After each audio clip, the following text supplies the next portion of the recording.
एक व्यापारी था। वह व्यापार करता था, परंतु इतना बड़ा भक्त था कि भगवान का नाम लिए बिना किसी कार्य को नहीं करता था। भगवान का बहुत ही भक्त था, इतना भक्त था कि प्रभु के नाम से विनय करता, किसी कार्य को करने से पहले प्रभु का बारंबार धन्यवाद करता था। और प्रभु उस व्यापारी से बहुत प्रसन्न रहते थे, बहुत प्रसन्न रहते थे, इतना प्रसन्न रहते थे कि उनका इतना बढ़िया भक्त था, मन लगाकर काम करता था, हमेशा सफल रहता था।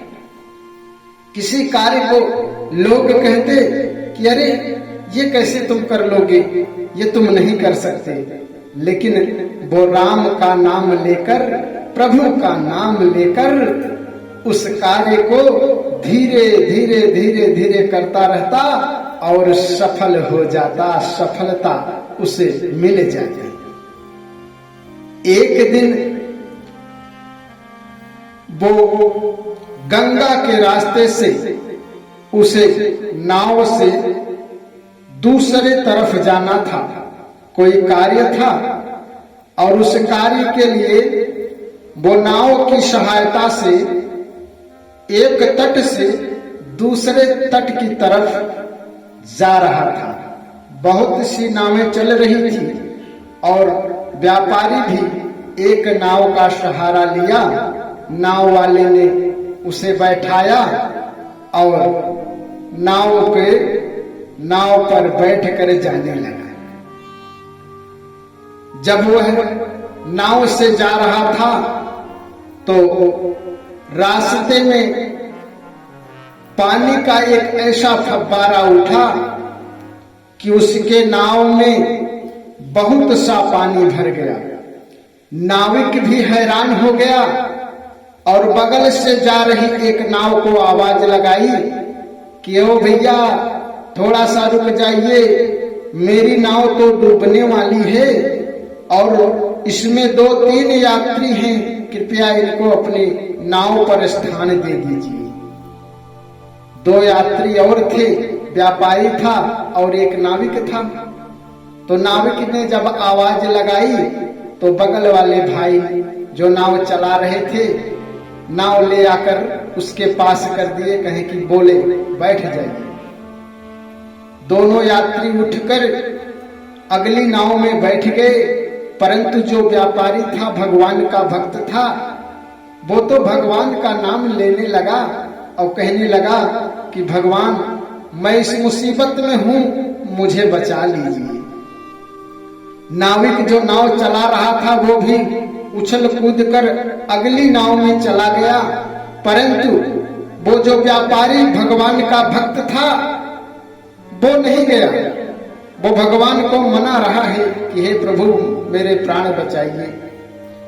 नाविक बार बार चिल्ला रहा है कि आओ मेरी नाव में बैठ जाओ, आओ मेरी नाव में बैठ जाओ, परंतु व्यापारी का मन तो भगवान में लगा है, भगवान की भक्ति में डूबा है। भगवान जी मुझे बचा लीजिए। उस नाव में बैठे अन्य लोग भी चिल्लाने लगे कि अरे आजा आजा, इसमें बैठ जा, वो नाव डूब रही है, मर जाएगा, क्यों नहीं आता, आजा। लेकिन वो सुना नहीं किसी का। नाव डूबने लगी और नाव के साथ साथ व्यापारी भी डूबने लगा। अब कौन जाए बचाने?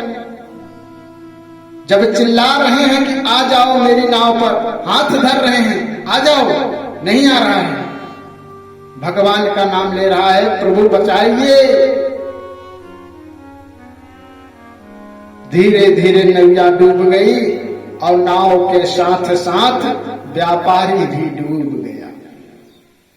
जब व्यापारी डूबा तो ये शरीर तो भगवान की दी हुई एक खोल है, कपड़ा है, इसमें से निकली तो केवल आत्मा।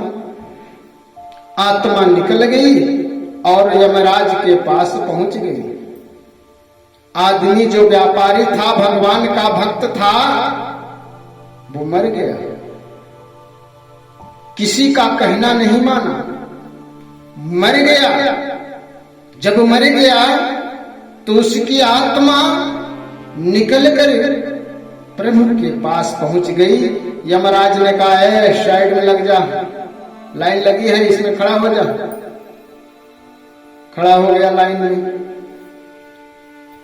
अब उसने कहा कि मैं भगवान का भक्त हूं, भगवान से मिलना चाहता हूं, कृपया मुझे भगवान जी से मिला दीजिए।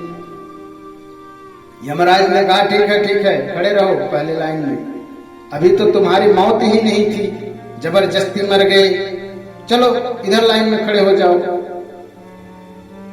व्यापारी खड़ा रहा, फिर बार बार आग्रह किया तो यमराज ने भगवान से आदेश लिया कि एक आत्मा आई है, आपसे मिलना चाहती है प्रभु, क्या करें? बोले कि ले आओ, बुलाओ उसे। तब यमराज आए और व्यापारी की आत्मा पहुंच गई। अब व्यापारी की आत्मा प्रभु के सामने है और आत्मा बोली कि हे भगवान, मैंने तो जीवन भर आपका नाम लिया और आपके नाम के सिवाय और कुछ नहीं जाना, लेकिन मैं नाव से डूबकर, पानी में डूबकर मर गया। आपको बुलाता रहा लेकिन आप नहीं आए, आप नहीं आए और मेरी मृत्यु हो गई। अब आप बताएं कि जीवन भर मैंने आपका नाम लिया परंतु आप आए नहीं, क्या भगवान का नाम लेना गलत है? भगवान है ही नहीं। भगवान मुस्कुराने लगे और बोले कि मूर्ख, मैं तो बार बार चिल्ला रहा था कि आजा मेरी नाव में बैठ जा।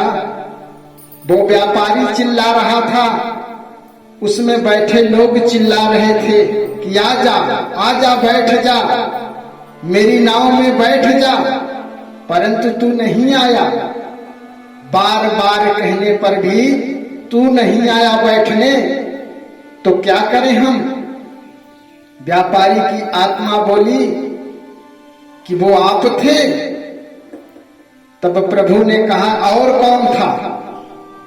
मैं आता साक्षात, अरे किसी माध्यम से आ गया, और भी काम है, पूरी दुनिया संभालनी है, पूरी दुनिया को संभालना है।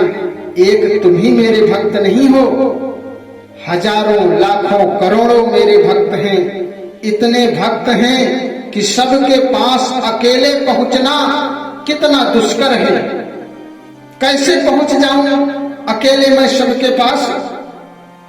किसी के माध्यम से पहुंच गया, आपको बुलाने लगा कि आओ मेरी नाव में बैठ जाओ। अगली नाव में क्यों नहीं बैठे?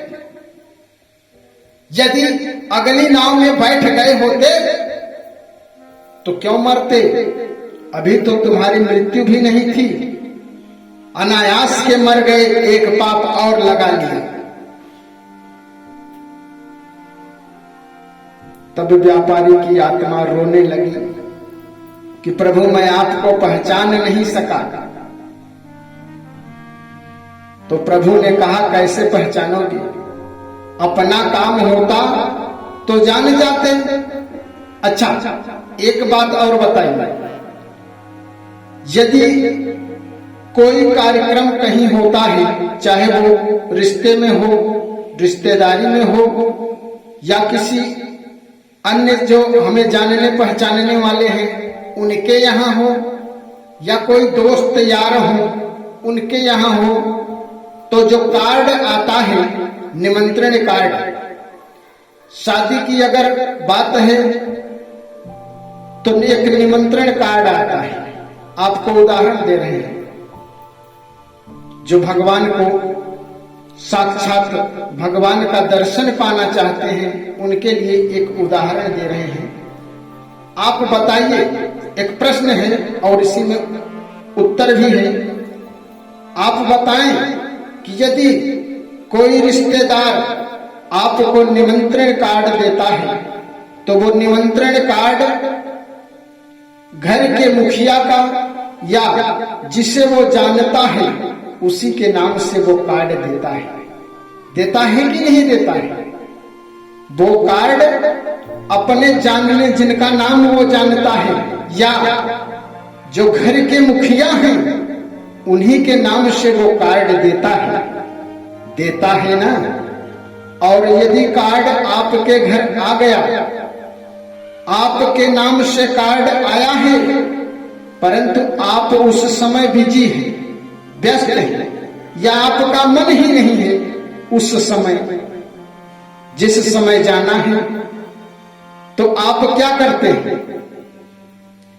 आप या तो अपने बेटे को या भाई को या घर के किसी सदस्य को भेजते हैं ना, भेजते हैं कि नहीं भेजते?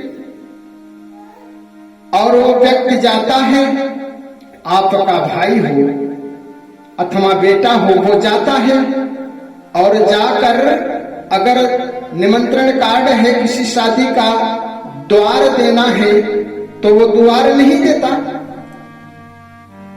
चाहे आपने पैसा दिया हो, चाहे जैसे दिया हो, आप नहीं गए, आपके स्थान पर दूसरा कोई चला गया, एंट्री हो गई कि फलाने घर का आदमी आया, भैया उनका लिख लो, इतना द्वार है, लिख लिए।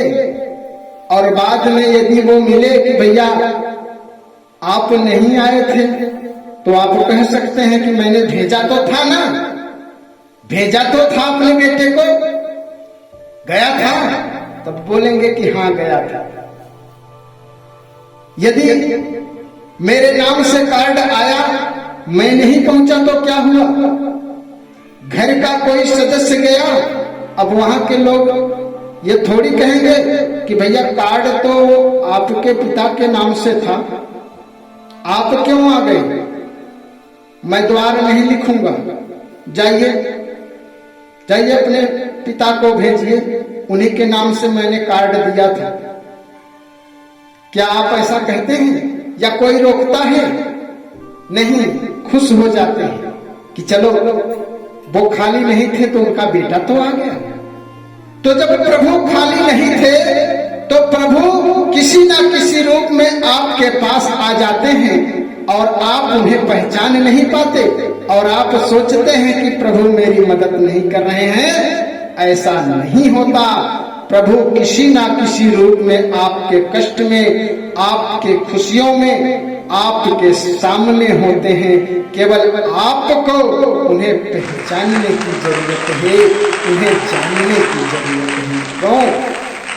जब कोई भी व्यक्ति आपके दुख में, आपके कष्ट में यदि आपके भलाई की बात कर रहा हो, जिसमें आपको लगे कि ये मेरा भला चाहता है, सही कह रहा है कि यदि मैं ऐसा करूंगा तो अवश्य ही मैं सफल हो जाऊंगा, ठीक कह रहा है, अच्छा कह रहा है, तो समझ जाना कि वो नर के रूप में नारायण आपके सामने हैं, आपका भला चाह रहे हैं। तो आपको उनकी बातों को ध्यान से सुनकर अपने कार्य को करना चाहिए। उन्हें ही भगवान के रूप में देखकर अपना कार्य करोगे, जीवन में असफल नहीं हो पाओगे।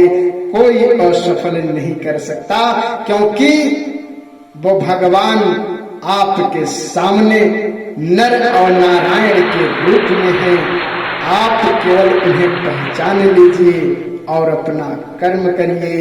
भगवान आए हैं, आएंगे, सब भक्तों के सामने आते हैं।